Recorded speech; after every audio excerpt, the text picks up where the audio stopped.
안녕하세요. 슬기로운 초등생활입니다. 여러분, 수학 공부할 때 반드시 피해야 할 수학 공부 유형 3가지는 무엇일까요?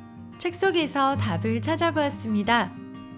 선행학습을 꼭 해야 할까요? 선행학습이 중요한가요? 심화학습이 중요한가요? 학부모가 가장 궁금해하는 질문입니다. 무엇이 더 중요할까요? 김 빠지는 답이지만 둘 다 중요합니다. 시간이 있고 실력이 되면 둘 다 해야 합니다. 하지만 둘 중 하나를 선택해야 한다면 당연히 심화학습을 고르겠습니다. 선행학습의 장점은 선행학습으로 한 번, 학교 정규 수업으로 한 번, 같은 내용을 2번 배우는 것입니다.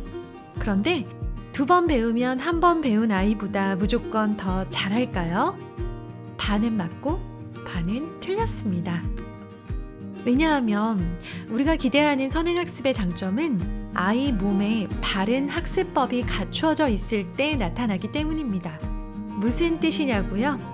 아이가 선행학습을 하면 학교 수업에 대한 흥미가 낮아집니다.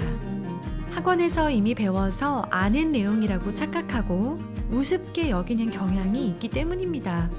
이런 아이는 당연히 학교 수업에 집중하지 않습니다.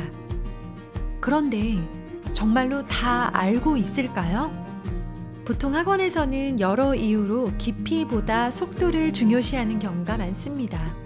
진도를 쭉쭉 나가야 학부모에게 보여주기 좋기 때문입니다.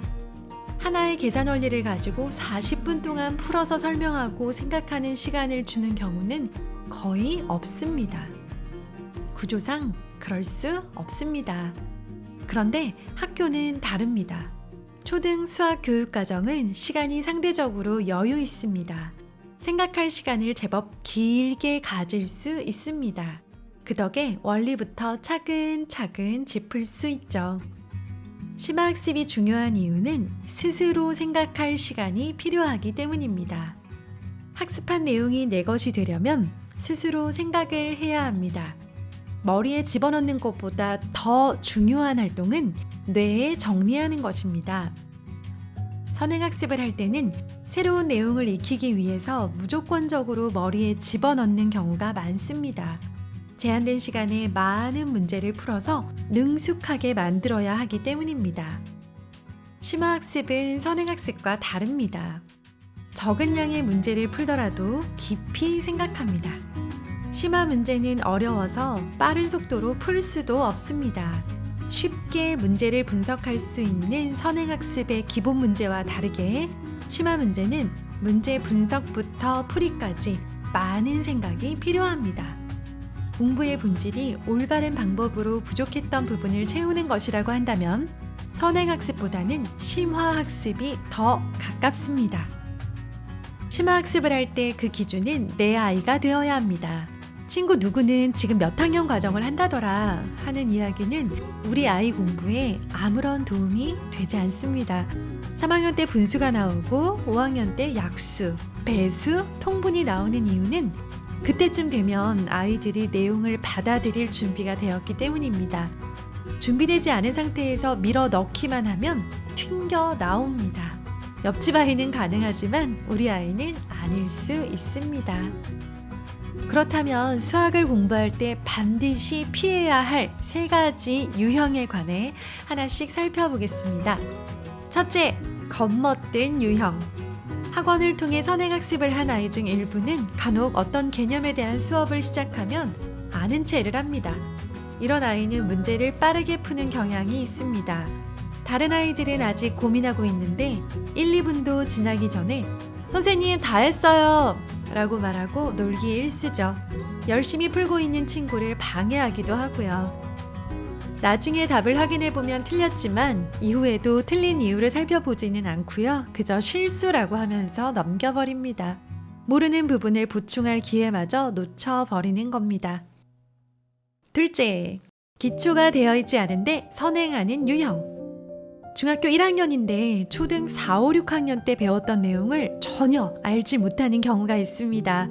간혹 초등 때는 공부에 대한 압박을 하지 않겠다고 생각하는 학부모가 있는데요. 수학은 그래서는 안 됩니다.